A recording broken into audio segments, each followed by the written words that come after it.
Hi everybody, it's your old pal Chuck, and I'm back with another review. And today we're taking a look at a figure from the Titans Return Legends class line. A little late in coming, but it's been a while, taken me a while to be able to get it. This is Brawn, Legends class Brawn. Not to be confused with the Wave 2 Titan Master Brawn. Was he Wave 1? No, he was Wave 2. A lot of people were able to get this figure months ago from overseas sellers. I was just able to get it recently from a dealer who was actually selling him with sea spray. So I was able to jump on both, and right around the same time, Amazon.com got Brawn and sea spray in stock, shipped and sold by Amazon for a retail price. So, as you can see, a nice update to the classic Brawn design. You know, one thing I noticed a lot of reviewers don't mention about these mini-bot updates is the original G1 mini-bots came from the Takara Choro Q line, which was basically the transforming version of their Penny Racer. Well,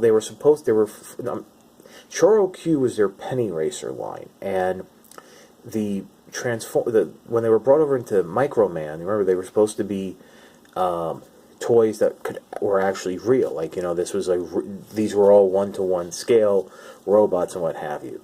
But the idea was the Choro Q line were super deformed vehicles. That's why, for example, the mold used for Cliff Jumper doesn't really look like a Porsche 911.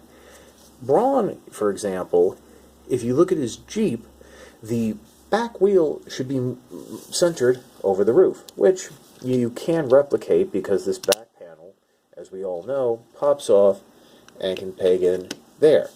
But that really doesn't look right. Well, this whole back section would be collapsed more. It's more accurate to have it back there. So, this is the point where I would talk about the Titan Master compatibility. As I'm sure you've seen from all those reviews previous, everyone just loved putting Brawn inside of Brawn and having fun with it. Well, how many of them actually did it with the Takara Legends version of Brawn? And yes, I do know that this has just been announced that they're going to release the Legends Scale version of Brawn. So maybe some reviewers will actually get this Headmaster set so they can do it with their Japanese Legends Brawn with their Japanese Headmaster Brawn. Who knows?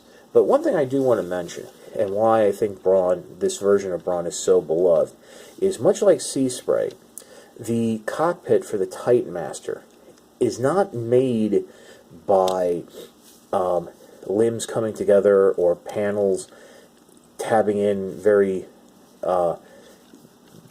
jankily, for lack of a better word. It is a solid cockpit. If I wanted to, I could leave Brawn in there and it would not affect the transformation. And that's why I think it's a much better vehicle than Bumblebee.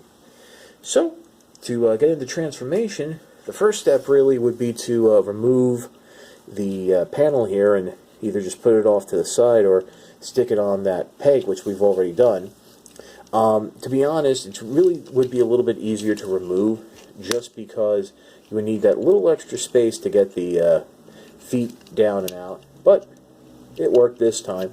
So you just go and peg the back section, flip it down, separate the legs. There are little heel spurs underneath the feet that do fold out for stability, and then stand them up and he's already halfway done. Now I did forget to flip the head around, and I'll show you why in a minute. Go ahead, separate the shoulders from the front, bring them down on those double joints, and then swivel the forearms so the fists are facing forward. Now I will mention, you can, of course, this is meant to be as a shield or a little armed laser weapon because you have those light rigs right there, but I just tend to leave it on the back since Brawn is known more for using his fists. The head is very hard to get to. I mean, as you can see, just trying to grab it, it disappears. So that's why I neglected to rotate it around this time. But there's Brawn in its robot mode. looking much better than the vintage, well, much better than the G1 figure. But if you remember that first Legends figure, which would now be considered a Legion class figure, much improvement. The color scheme, I think, is geared more towards the toy. I think the yellow and greens are a little bit darker. But, yeah, and here's a little head comparison that everyone does. I think from the photos I've seen, the Takara version is going to follow this color scheme. So you'll have those more olive greens and lighter yellow, as well as this bluish gray for the head. But yeah, it's a really fun figure. You know, my final thoughts, definitely worth a pickup. I don't know if it's the newness of the mold, but I tend to like Sea Spray a little bit more. Maybe maybe it's because I've had like 2 or 3 months of just watching reviews of this figure. But like I said, it's in Amazon. It does pop in and out of stock. I mean, as soon as it comes in stock, people jump on it. I don't know if it's scalpers. I hope it's collectors. But really, don't pay over retail for this. It's about $9.99, so 10 and change after tax. But definitely, it's a great update, and I kind of wish now the Season 1, Season 2 mini-bots were all done together, because I got to dig through some boxes if I want to find oh god, the plane. Never mind. But you know, Bumblebee, I still had access to. We got Sea Spray.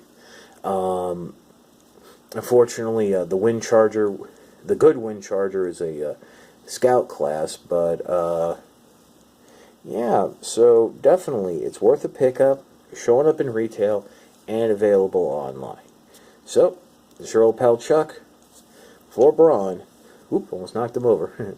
We will see you next time. Power Glide. Yeah, Power Glide. It was Wave 1 of Combiner Wars. That's who I was thinking of. I gotta dig through some boxes to try and find Power Glide just to have all these guys together.